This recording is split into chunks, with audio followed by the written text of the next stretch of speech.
Student है और फिर ये इडियट भी है, अंधभक्त। सर, अगर आप चाहते हैं कि इस देश में सिर्फ बीजेपी बोले तो मैं चुप होकर यहां बैठ जाता हूं। ये ठीक नहीं है सर। ये अपील अपने पक्ष से करना चाहता हूं कि इस समय आप शांत रहिए, उनकी बात सुनिए। किसके ऑर्डर पे पुलिस ने बच्चों पर, छात्रों पर, युवाओं पर इस तरह का व्यवहार किया है? ये सही है। आपने कहा होम मिनिस्टर ने ऑर्डर दिया है फायरिंग के लिए, आप वो ऑर्डर को कॉपी निकालिए। Speaker sir, for letting me speak on the subject of students, of their exams, of the education system, of your proposed bill. But before I start, I'd like to say that I was very excited, reassured by what the future of this country. This was not anger, this was not violence, this was not hatred. This was an expression, deep expression of the youth of this country, of the future generation of this country. And I feel all political parties must respect this expression, including my friends in the BJP. And so I was thinking, how do I start this speech? What should be the starting point of this speech? And I thought a good starting point, Speaker sir, would be a conversation I had with some students, young girls, which gave me a very interesting perspective. It was their perspective, but I think I agree with the perspective. I'd like to lay this framework first on the table. The question I asked the girl, I said, yeah, very good definition. What's the most important value of a student? She said, in 1 second, humility. I said, why? She said, the student knows that they do not know the truth. The student respects the truth of all other living beings, all other human beings. Like Gandhiji said in his autobiography, The Search for My Truth. Meaning, this is my truth, your truth might be different. Then I asked her the next question. I said, you've defined a category very well. They don't respect other people's truth. So I said, what do you call these people? She said, I call them idiots. So I... Why you are worried? He's not telling about you. Why you are worried? He's telling about it. What? Sir, मैंने बोला नहीं sir कुछ. So she said to me, there are two categories. There are two categories in this world. The student, she said, a farmer can be a student, a lawyer can be a student, a doctor can be a student, unemployed youth can be a student. It's the thirst to learn, thirst to understand. Like a sponge, you want to take everything in, you want to understand. It's beautiful. It's even respecting the rest of the universe. What about these idiots? She says to me, these idiots, they don't listen to anything anyone says. What, sir? Sir, I am defining a student, sir. Let me carry on. Sir, so I said, sir, ये जो student होता है, इसका लक्ष्य क्या होता है? तो उसने मुझे बोला, स्टूडेंट का लक्ष्य होता है कि वो सच्चाई के पीछे दौड़ता रहता है. उसके लिए सच्चाई मीठी होती है. Truth is sweet. Like Gandhiji said, the windows of his house are open to all winds. Then I said, what about the idiot? And she said, so I said, what about? I said, so sir, I said, okay, what about this other type of person who is not a student?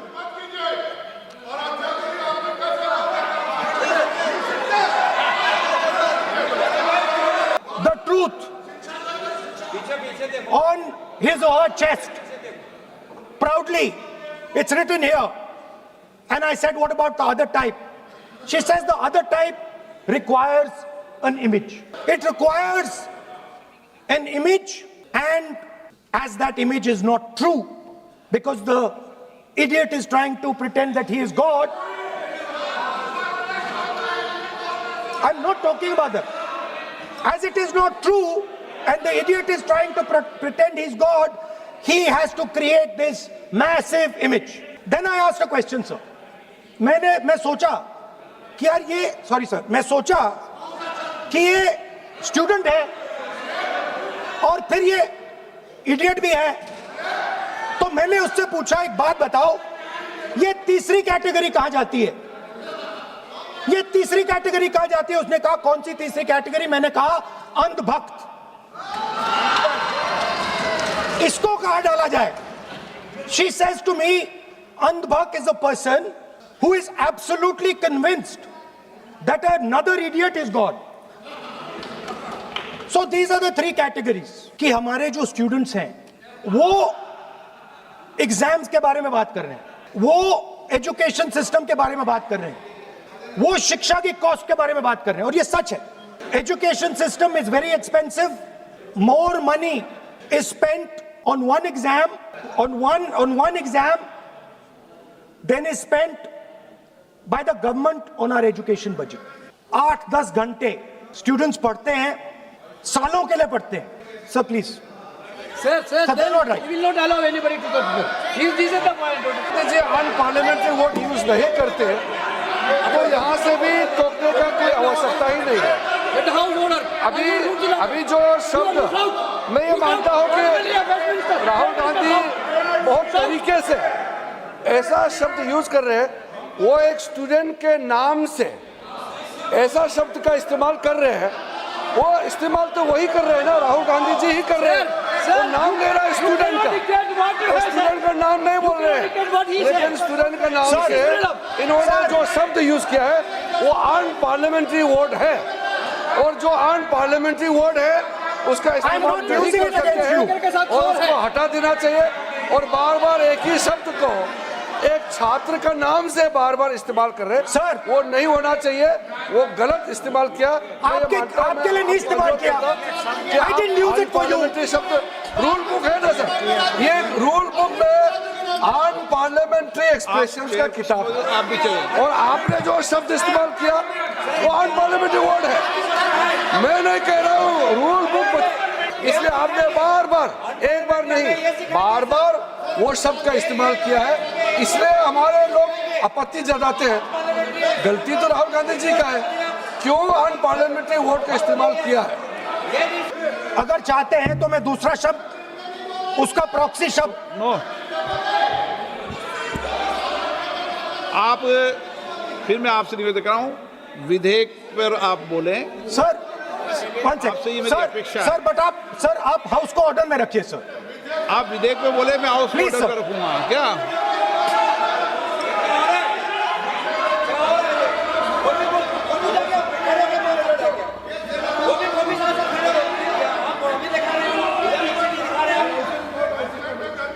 So speaker sir, so I defined this young lady gave me a beautiful framework, 3 categories of people. I found this to be, speaker sir, order लाइए sir. हमारे यहाँ लोग उत्तेजित हुए हैं, अपने आप में तो नहीं हुए, और आपको मालूम है ये अनपार्लियामेंट्री एक्सप्रेशंस तो हमने तो नहीं बनाया। ये जो यहाँ जितना शब्द लिखे हैं जो आप पार्लियामेंट में नहीं कह सकते हैं, ये नियम हमने नहीं बनाया, और इसके मुताबिक आपको अगर संसदीय मर्यादा को ध्यान में रखते हुए बात करना है तो हम लोग सब सुन रहे हैं, आपका भाषण सुन रहे हैं, लेकिन आपने बार बार जो शब्द इस्तेमाल किया तो हमने क्लैरिफाई किया। हम आपके भाषण को हम डिस्टर्ब नहीं करना चाहते हैं, लेकिन जो शब्द इस्तेमाल किया उसको आप कृपया इस्तेमाल ना करें, इतना ही है। हम तो सुनना चाहते हैं। मैं अनुरोध करता हूँ राहुल गांधी जी, आप अपना भाषण को कंटिन्यू कीजिए, आप अपना भाषण कंटिन्यू कीजिए, लेकिन वो शब्द इस्तेमाल मत कीजिए, मेरा इतना ही अनुरोध है। ऐसा माहौल मैंने पहले भी देखा है। देखिए sir,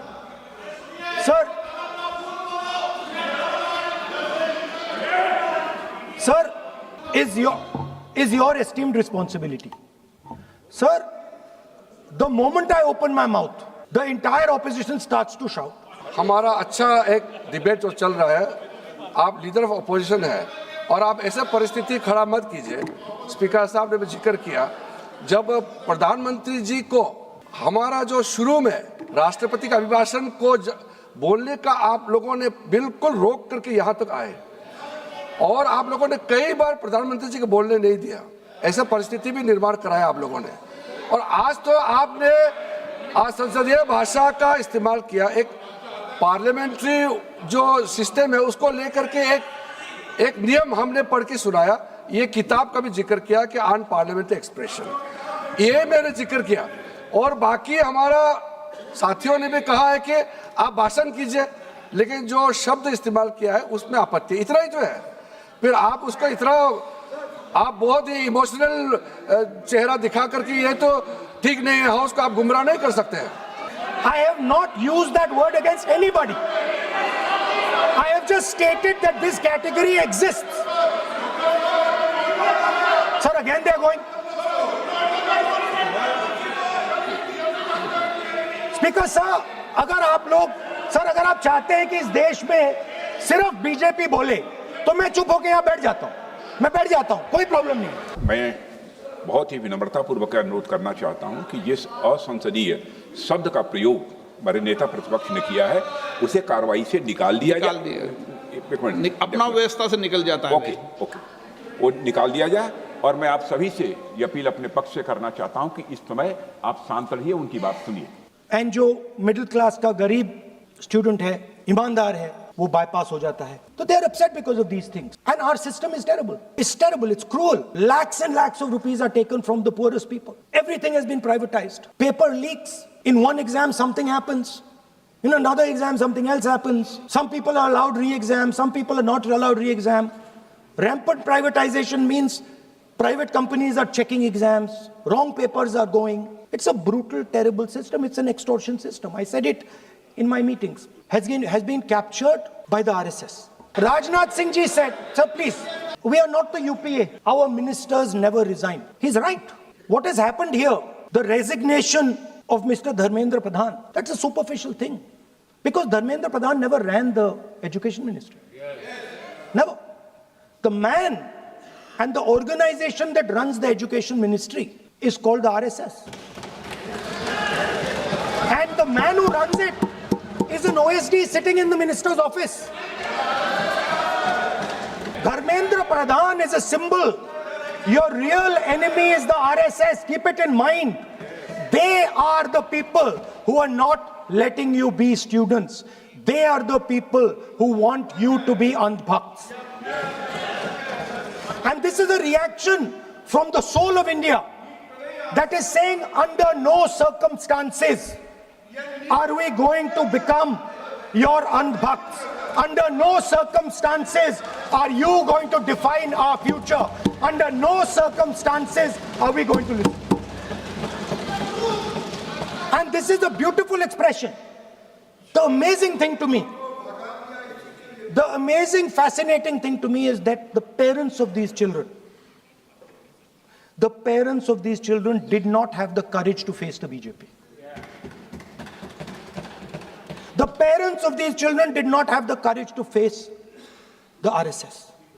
And yet these children, brave, imaginative, powerful, stood there and faced whatever you could throw at them. I've got some experience about facing the RSS, about facing Mr. Narendra Modi, about facing this group. The game is not about facing them. There's nothing in them. There's nothing in the RSS. The game is about facing your own fear. And that is what the students did. The students overcame their fear. The students challenged the idea that you could destroy them. They challenged the idea that you could destroy their career. They asked the question, why are you not allowing us to have jobs? They asked the question, why can we not fall in love with somebody we like? They asked the question, why do you attack different religions? They asked all these questions, and they asked it in public. You couldn't do nothing about it. And I'm very happy today to see the Home Minister is not here today because he's not here today because he is scared. आप बिना सोच समझ करके जो इस्तेमाल कर रहे हैं फायरिंग का ऑर्डर दिया। What is going on? कैसे बोल सकते हैं आप? कितना गलत बात करते हैं, ऐसा मत बोलिए। राहुल गांधी जी, आप नेता प्रतिपक्ष हैं, गंभीरता से बात बोलना चाहिए। आप बिना तर्क करके यहाँ ऐसा बात करते हैं, ये ठीक नहीं है सर। अभी तुरंत आप किस बेसिस पे ये बयान दिया है? किस बेसिस पे आपने ये बयान दिया, बताइए। किसने आपको बताया और किस तर्क के साथ आप ये बयान दिया है? ये बहुत गलत बात बोला है राहुल गांधी जी ने, बहुत गलत बात बोला। मैं इसका आपत्ति करता हूँ, कार्रवाई से निकालना ही चाहिए, लेकिन राहुल गांधी जी आप माफी मांगिए, ये ठीक बात नहीं है। आप ऐसे नहीं बोल सकते, गलत बात बोला है। कैसे आप गृहमंत्री जी को इतना बड़ा आरोप कैसे लगा सकते हैं? ठीक नहीं है, बहुत गलत बात बोला है। अब गोली चलाना ये कोई छोटा मोटा चीज नहीं है। ये तो देखिए कितना गलत बात बोला अध्यक्ष, ऐसा तो नहीं बोल सकते। How can he say that somebody ordered firing? You can make statement outside in the house. You cannot make that statement. It is a serious allegation. It is a breach of his own position and privilege. This is not proper. ऐसा नहीं हो सकते, आप कैसे बोल सकते हैं? नहीं अध्यक्ष महोदय, अगर नेता प्रतिपक्ष ने कोई गंभीर आरोप लगाया सरकार पे, तो ये सरकार की जिम्मेदारी बनती है कि किसके ऑर्डर पे पुलिस ने बच्चों पर, छात्रों पर, युवाओं पर इस तरह का व्यवहार किया है। ये सही बात है। नहीं अध्यक्ष महोदय, ये अगर गृह मंत्री जी का नहीं है। अखिलेश जी, आप जो बता रहे हो अलग बात है। राहुल जी ने ये नहीं कहा, उन्होंने सीधा नाम लेके कहा, इंक्वायरी का बात नहीं मांगा। राहुल गांधी जी ने इंक्वायरी का बात नहीं किया, उन्होंने सीधा नाम लेकर के फायरिंग ऑर्डर का बात किया। कैसे बात कर सकते हैं आप? ये आप समझते हैं कितना गंभीर आरोप है? आप अगर इंक्वायरी का मांग करता है या वो ठीक है, हम मानते हैं। अखिलेश जी, अरे अखिलेश जी, आप जो कह रहे हैं वो अलग है।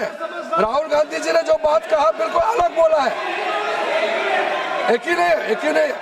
ये गलत बात। आपको राहुल जी, आपको देखिए ये बहुत सीरियस है, आपको माफी मांगना होगा, या तो आप खेद प्रकट कीजिए, अपना शब्द को वापस लीजिए। आपने बहुत गंभीर झूठा आरोप लगाया है, ये बहुत गंभीर है, ऐसा मत कीजिए। आपका शब्द बहुत गलत बात है। देखिए माननीय प्रतिपक्ष के नेता, मेरा आपसे आग्रह है, एक मिनट, आप विधेयक के बोलो और आप कोई भी तथ्य, कोई भी बात कहें तो आप खुद इंक्वायरी कर खुद निर्णय की स्थिति में नहीं बने। ये आप विषय कह सकते हैं कि इस लाठीचार्ज की इंक्वायरी होना चाहिए, लेकिन आप किसी व्यक्ति विशेष, अखिलेश जी ने भी कहा, आप इंक्वायरी की बात कर सकते हैं, लेकिन आप कहें कि नाम लेकर किसी का कहें, ये उचित नहीं है। लेकिन आप ये बताइए कि आप जो गृह मंत्री जी का नाम को लेकर के, आप गृह मंत्री जी का नाम को लेकर के आपने जो शब्द इस्तेमाल किया, जो आपने वक्तव्य दिया, किस बेसिस पे आपने कहा है? आप प्रूफ दिखाओ। आपको माफी मांगना होगा सर, ये इसको हम हल्के में नहीं ले सकते, नहीं तो कल को कोई भी मेंबर उठ के कुछ भी बोलेगा। अभी मैं कहूँगा कि राहुल गांधी जी ने किसी को मर्डर किया है, बोल सकते हैं क्या? नहीं, ये सर ये ठीक बात नहीं है। आप कैसे आपको ये पता चला और किस बेसिस पे बोल रहे हैं?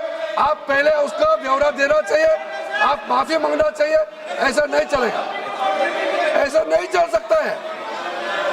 बहुत गंभीर मामला है, इसको हम हल्के में नहीं ले सकते। तो क्या हम ऐसे कह दें कि राहुल गांधी जी ने किसी का मर्डर किया, हम बोल सकते हैं क्या बिना मतलब का? कैसे बोल सकते हैं आप? ऐसा नहीं होता है सर। यहाँ जिम्मेदारी का साथ बोलना होता है और तर्क देना होता है। आपने स्टेटमेंट दे दिया है, लेकिन आप बताना पड़ेगा कि किस बेसिस पे आपने स्टेटमेंट दिया है। और आप माफी मांगेगा तो हम सोचा जाएगा, ऐसा सदन नहीं चल सकता है। यह गंभीर मामला है, ये ऐसा बिल्कुल। आप राहुल गांधी से माफी मांगे या तो बताए क्यों बोला है, कैसे बोला है। आप कैसे बोल सकते हैं? माफी मांगी है, ऐसा नहीं चल सकता है।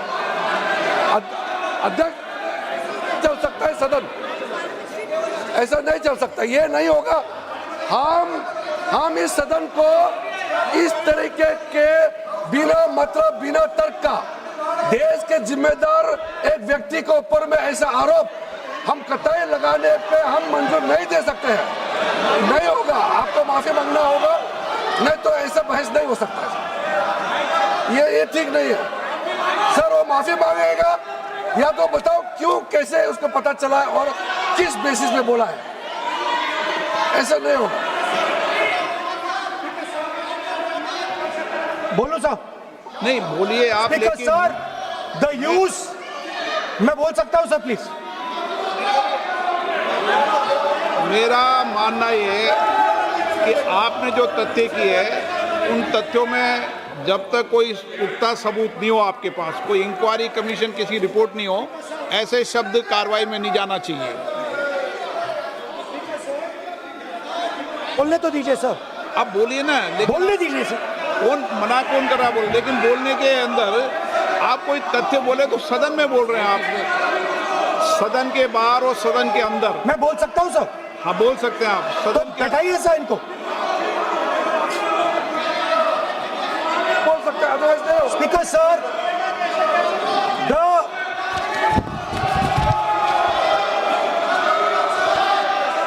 Speaker sir, the use of force can only be authorized by the Home Minister.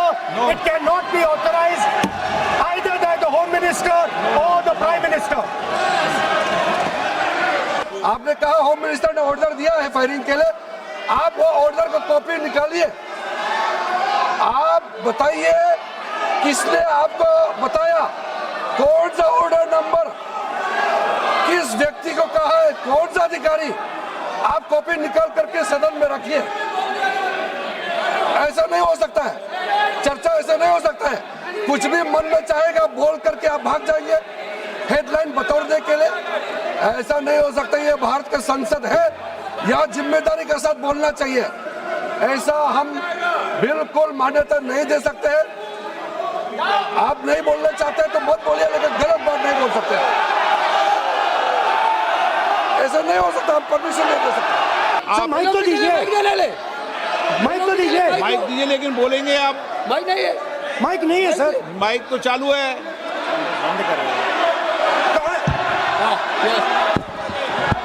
आप मानिए से, लेकिन सदन की गरिमा से बोलेंगे आप।